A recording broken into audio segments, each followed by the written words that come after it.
Welcome to Dance Mogul TV, and we are here live with Dr. Reynolds. Dr. Reynolds is committed to stopping illiteracy in America while helping tomorrow's leaders discover their passion. Welcome, Dr. Reynolds, to our show. Thank you so much for having me. It's a pleasure to be here. It's an honor and a pleasure. Fine, that's great. We'll jump right into things. If you will, for a moment, take us on a journey back in time and help us to understand at what age did you decide that you wanted to become a doctor? Well, good question. The age in which I decided that was much later on, but the thing that sort of inspired me to do better in terms of being a productive citizen began at a much earlier. I mean, I had no idea what it meant to be a doctor, what it meant to be a lawyer. But what I did learn early on from my grandmother was that she used to tell me that an educated man can go far in life. And she said that if you knew how to read and write, you can become anything you want.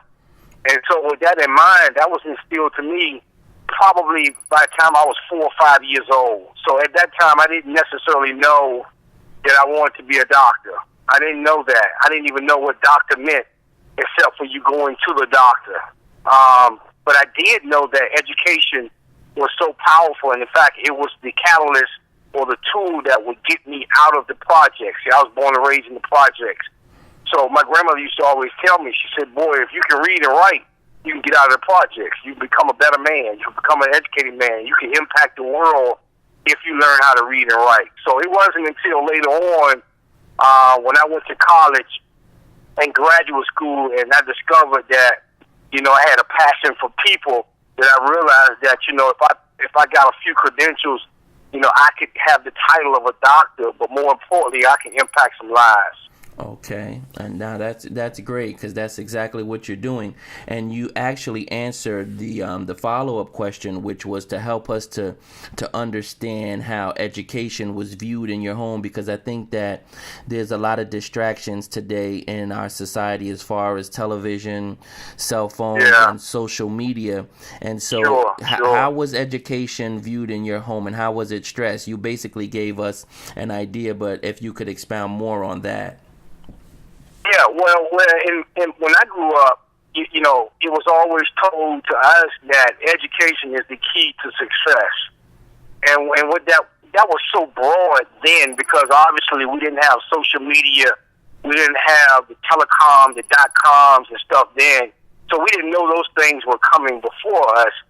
But as our parents, my mom and my grandmother used to stress that, education and especially reading is so fundamental.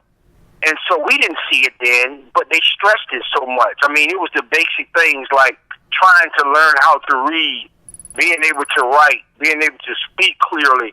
Those were things that would, and even our parents who although were not educated beyond formal education, meaning extended into college and post-college, they had a basic education and they knew the importance of it. So it was stressed to us that as long as you get this education, you can go on and be successful. Back then, when I was in school, there was a couple of choices. We were told that you either go to college or you go into the military. I mean, these are the baby boomers, my mom and them, who are my grandmother. They were baby boomers, so they told us what they knew at that time. And so they told us that, when you graduate from high school, the military or civil service or college is the way to success, because that's what they knew. Okay. Obviously, times have changed. Yeah. And that's so true. Times have changed, sadly. And what would you say to those young people that would say, yes, education is good, Doc, but we're living in a bad economy and there's not a lot of jobs? What would you say to that? Yeah. The thing that I would say to that is still become educated. Obviously, we're living in a fast-paced, technologically based environment where, if you're computer savvy or you're familiar or you're associated with social media and you know how to use a computer, it obviously advances you to the next level in terms of career. But the bottom line is, these young folks need to realize that you still have to be able to read. And that's the things right now that is blocking. It seems to be a blockage in terms of students coming out of school and not being able to read. They have to understand that, you don't necessarily have to have a degree to become successful. We were told that. It helps. Yes, it does. I never minimize education because it has helped me in so many ways. But college is not for everyone. Yes. It's not for everyone. But reading, and being able to write is universal. I don't care who you are, what career field you go in, you have to be able to read, and you have to be able to write and comprehend so that whatever field that you go in, be it trade, be it academia, be it any kind of civil service, anything, you have to be able to read.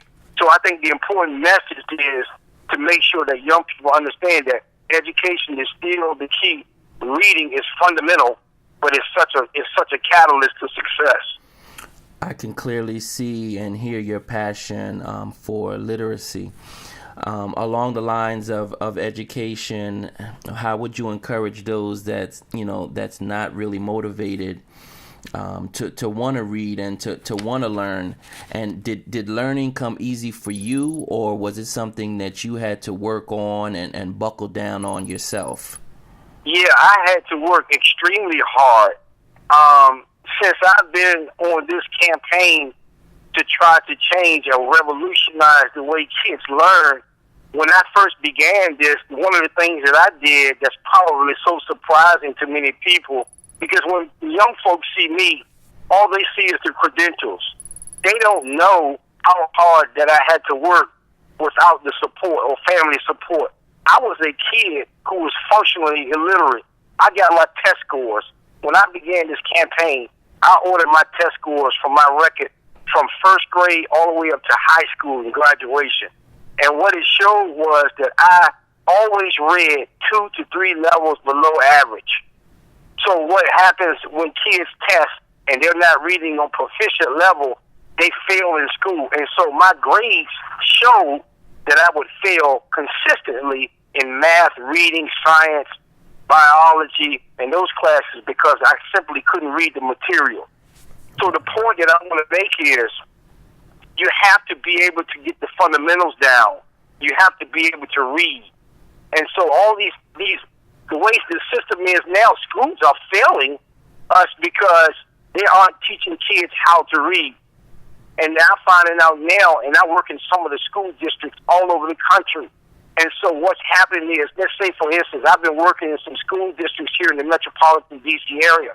And so I'm finding that kids who are in the 8th and 9th grade, they're reading on the 6th and 5th grade reading level. What happens to a kid like that? Wow. If you're in the 8th grade and you're reading on the 5th grade level, what's going to happen by the time you graduate?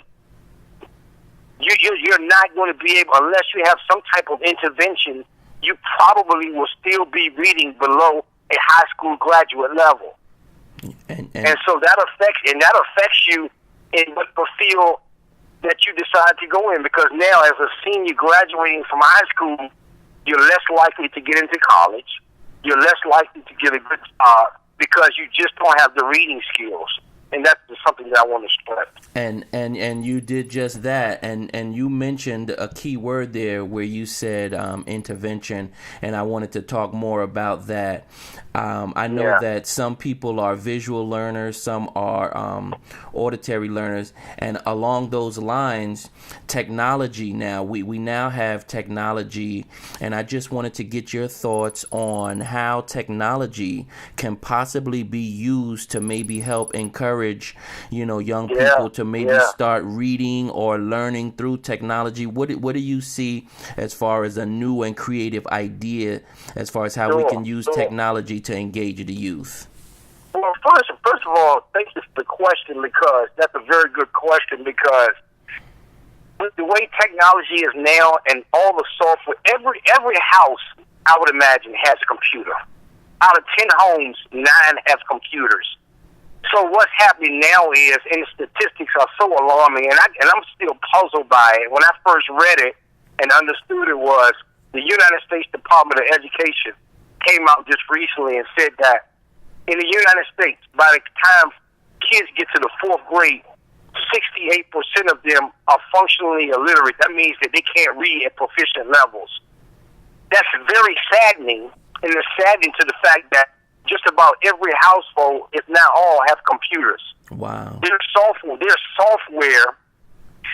for math. There's programs such as iExcel, Khan Academy. In reading, you have testourkids.com.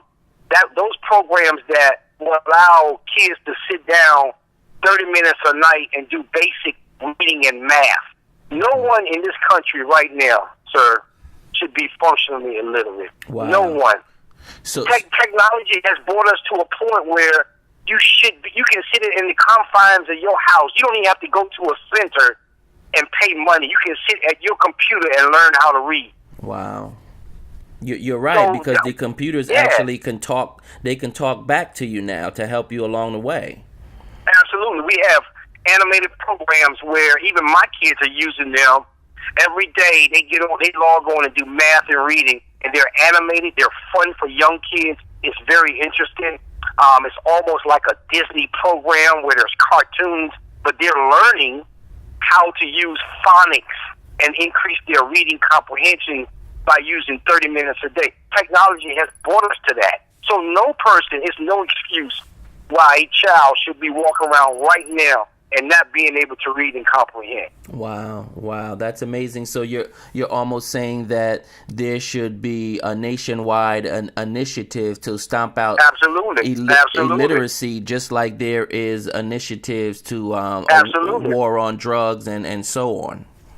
Yeah, and what's happening is as educators, we've gotten so far from being able to use interventions such as the internet and software, and people. I think the problem with a lot of educators and even parents is that people don't want to say that my kid can't read. It's a denial process. And so when people say that, when you say my son comes in with C's, B's, he's a good student. But just because you come in with good grades doesn't necessarily mean that you're a proficient reader. And we have to get our kids tested. And that's why we have software such as testourkids.com that can test the kid to make sure if he's in the 8th grade, he's not reading on a 5th grade level, which I have seen so sadly in doing this campaign that we've been doing. Do you think that the national tests and the nationwide tests and the whole movement now to raise the standard as far as the test goes, do you think that process is taking away from the focus as far as helping to bring the nation up in math and reading, or do you think that the focus on those test scores is actually helping? Yeah, I think as a nation, we've gotten away from one intervention in terms of actually teaching kids phonics. I've been in the schools for the last few years in these school districts, and they've gotten away from the basic phonics. If you're familiar with things such as hooked on phonics, yes, leapfrog, those are the things that should have been used in the schools to teach kids. I mean, I'm not saying that reading to a kid doesn't work, but you can't teach a kid how to read if you're reading to him. He or she has to learn how to read with phonics, the basic acquisition of being able to spell and pronounce a word, and then they will learn how to read and comprehend. And I think what's happening there, and I know this for a fact because I'm in some of the schools right now in the D.C. metropolitan area, and they've gotten away from phonics.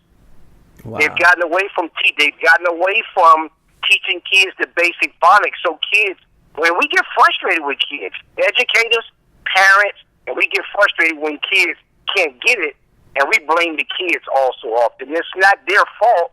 It's the system fault because the intervention that's been used in the school system today is not helping. Wow. We're going to go more into some of the things that you're noticing out there as far as the education part of the system goes. But I had one question that I wanted to interject as far as the arts go. What are your thoughts on the fact that they have taken the arts out of the school systems? I think it's one of the worst things. It's a part of arts and physical Well, first of all, I got to go from a religious standpoint. First of all, prayer. That is the first thing that was a detriment to kids being able to understand religion and honoring God's word. But taking things like art, which is a creative feature of expressive way when kids really be able to create themselves, it's minimized so much. So many times kids are able to express themselves in a positive way by using art. And so many times in these schools, they aren't allowed to do that. They've taken a lot of the artistic abilities for great kids who could be a Paso, could be a golf, could be a great artist or great writer, and they've taken some of those things out of that because it's a secondary thing. And the things that they don't focus on, such as art, such as reading, it becomes minimalized and kids kind of fall through cracks. And so if kids not introduced to it and they're not given the opportunity, then they become less interested in it. Yes, you're exactly right about that. Yeah, exactly right. Yeah. Okay, Dr. Reynolds. At this point in the interview, I want you to tell us some details about some of the programs that you're involved with so that our audience can understand the effort and the fight that you're fighting on the front lines to try to help improve illiteracy throughout the nation. Yeah. Well, one of the things, the forefront thing that I'm on right now, I am on a revolutionary campaign to increase literacy as a reform. I'm not talking about what the schools, the systems are doing, but I'm talking about forehand intervention in terms of software that can be used, particularly with young folks. We send our kids out here every day as parents, and we expect the school systems to be able to educate our kids to the fullest. But unfortunately, as we know, they have failed us. And a lot of times the school systems have failed us, not necessarily because they mean to, it's because they don't know and they're not using the right resources to enhance our kids' ability to be able to grasp some of this stuff.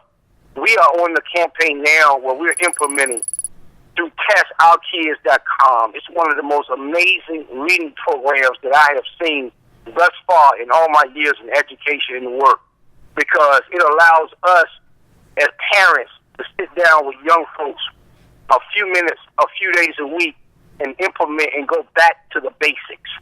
We have to go back to, we got a kid in the by the time kids get to the fourth grade, if they don't know how to read by the time they get to the fourth grade, we literally lose them. So can you imagine if the numbers are high, 68%, and I think it's higher, of fourth graders can't read? Can you imagine by the time kids get to middle school and high school, it's much higher than that. Wow. But we have to be able to go to programs, math programs, there are programs out there, but also reading, what I'm on, which is testourkids.com, and it goes there and it gets the kids, get them assessed. The one thing that parents will say, well, Mama, he can read. Get them tested. It's a very radical approach to get them tested. It's methodical. You sit down, you take about an hour exam. The kids can get tested, and it will tell your child exactly where he or she is in terms of reading. And then there's a program that's set up for that child. Wow. Every school district, as you know, take state assessments. Yes. But they're basic. So when you take a state assessment test, they give you reading passages and you have multiple choice. It's not a primitive intervention. So a kid sitting there, if he doesn't know how to read, he's going to fail. So then he scores way below proficient level. But when you go to testourkids.com, it's an intervention. It tells your kid how next time we take an assessment test, we're going to do better, because we're going to sit here and learn some of the basic stuff that can help you with reading comprehension. Wow, that's great. That sounds like a great tool, and that is really needed. And along the lines with that website that you have, I had a thought that if I was in the 5th grade and I was a kid and I was actually struggling with reading, and maybe I'm in the 5th grade and maybe I'm reading on a 3rd grade level, and you were hired to come to my school, what would you say? What would you say to me to try to help encourage me, knowing that I'm already feeling bad because I'm 2 grades behind in my reading? What would you say to lift up my spirits so that I could feel better about myself and want to push more? Yeah. Well, what I would say primarily is to those who are guardians, because if I'm in the 5th grade, the chances of me just taking an initiative to get on and learn how to read is less to none. When kids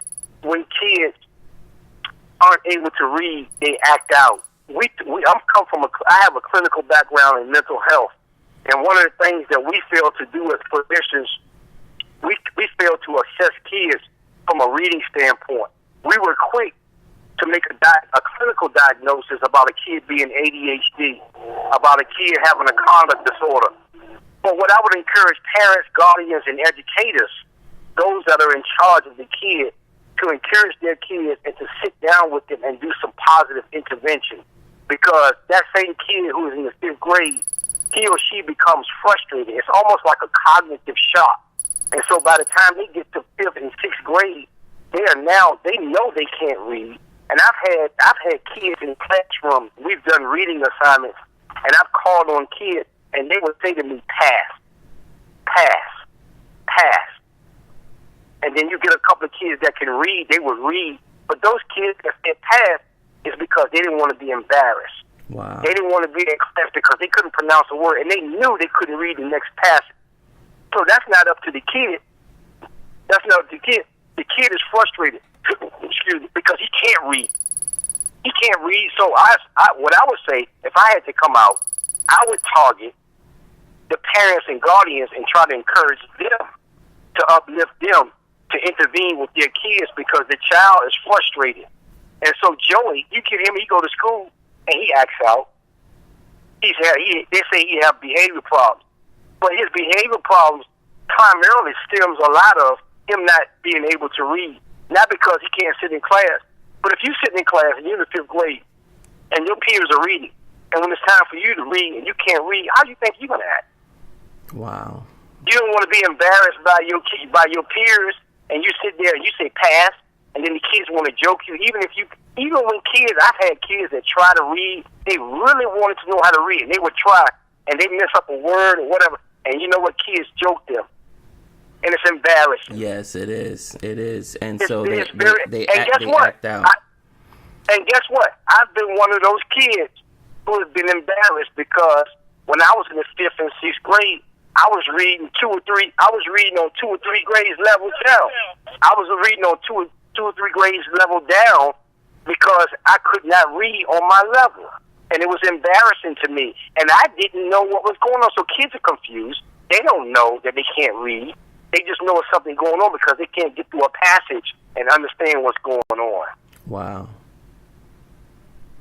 Wow, that's amazing. And what particularly happened in your life to help get you on track? Was it your grandmother? Was it a teacher? Was it a principal? Yeah. What was it? Yeah. Was your trigger?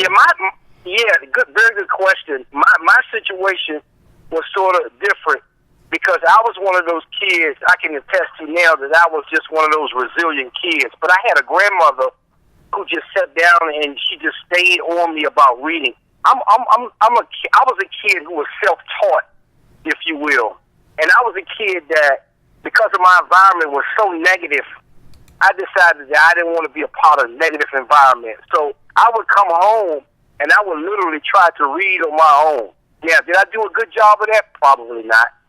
But I came home and sat down, and when we went through something in class, I tried to figure it out, and then I tried to get help from others who knew how to read and who could explain it to me. Most kids aren't able to do that. So we're not asking kids to do that because most kids are not going to ask for that type of intervention. Right. So then we fall back on educators and guardians of people who have the power to sit down and intervene, even if a parent can't read.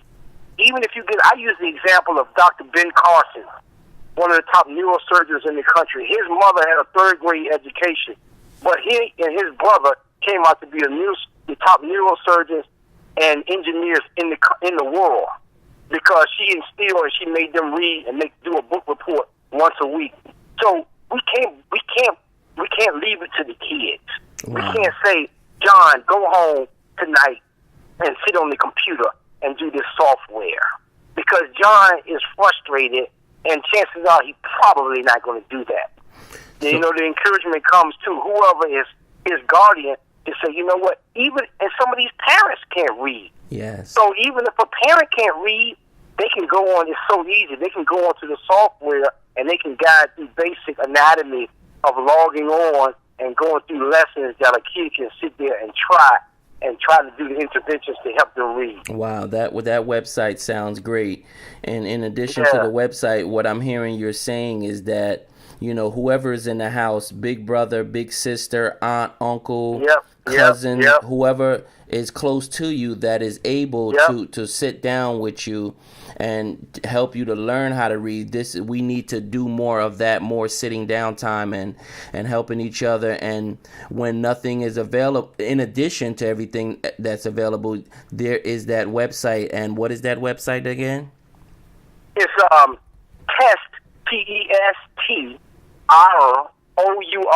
kid KIDS.com. TestOurKids.com. Wow. You go there and they'll give you a free testing where you can take a look at the programs, and then you can get your kid tested and start lessons right there on your computer at home. Okay, that's really good to know, because that's an option, and we need options. I had another question pertaining to literacy. As far as bullying goes, you mentioned that, you know, different individuals teased you, and clearly you could see how a kid can be bullied as a result of not being able to read. And so what are your thoughts on that, the whole bullying and literacy and illiteracy and how it all plays together? Yeah, I think, you know, the bullying piece now obviously is a national issue in education. Bullying has been going on when I was in school. Maybe not at the magnitude in which it is now, where we have a lot of kids who have been bullied to a point where they have actually, you know, committed suicide and that kind of stuff. It's on a different page now, but it's always existed, and there's always been bullying in terms of kids making fun of other kids, you know, who couldn't read or who didn't excel on the level in which they were. I think one of the things that we have to do as educators and parents is that we have to continuously check in with our kids. See, part of reading and part of educating people is also social intervention. And so social intervention is being able to talk with your child or whoever is your guardian every day when they come in. How was school today? Did you have any conflict? Did anybody bother you? Anybody tease you? We have to start asking these questions now, because you have some kids who are passive. Like one of my sons, he's very passive, so he doesn't speak a lot, and I have to check in with him every so often. You have to check in with your kids to find out if they're being bullied. Yes. You know, you have to check. The parent, the guardian, whoever's in charge, have to say, "Hey, tell me about school today." And then when you start to talk to kids that way, they will begin to open up to you about instances that may have happened in the cafeteria, that may have happened in science class. And then the more open that you are and that you allow them to talk and speak about it, they will open up to you.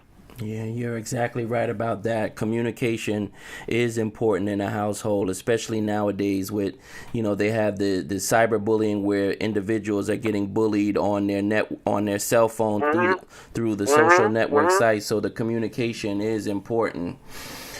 I had another thought, and we're looking to conclude.